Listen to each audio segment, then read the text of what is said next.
Hi, good afternoon. I want to first start off by asking you all a question. How many of you believe climate change is real? How many of you feel too overwhelmed to do anything about it?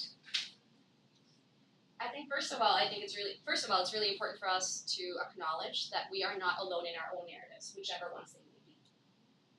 But I think it's really important for us to understand what's got us here. And it's really hard, I think, to move to action when the general narrative seems to go a little bit like this.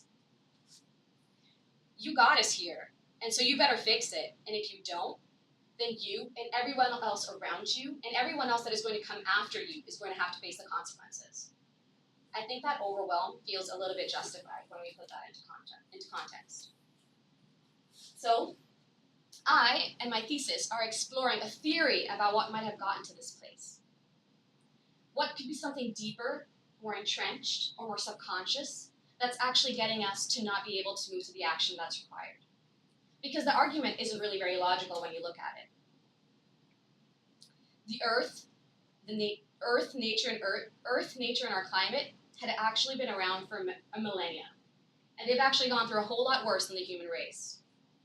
So, I believe in examining our mythologies, we can take a deeper look at what might be those underpinning narratives that have caused us to be here. And in particular, I'm looking at the Western narrative because, whether we like to believe it or not, the world is deeply influenced by the Western world. And where does Christianity fit into all of this is hopefully then a clear segue. Christianity is one of the most Anthropocenic religions. And by Anthropocenic, I mean the period of time that we're in. This is a period of time where human activity is actually deeply defined by the undue influence humans are having on the environment. And so, if that holds true, why would a religion and the Western beliefs that deeply influence the world then maybe perhaps require revisitation? And maybe what does Foresight have to do with this? Because I'm a strategic Foresight student.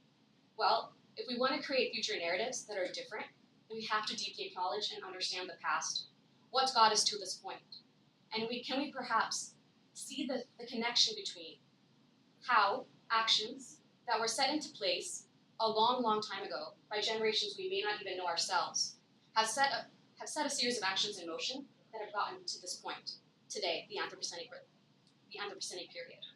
And so, through my major research project, I'm actually looking through causal layer analysis, what might that ecological divide of seeing ourselves as different from nature actually be based in our paradigms of thought? And if we want to create new paradigms, how can we do that by studying our past?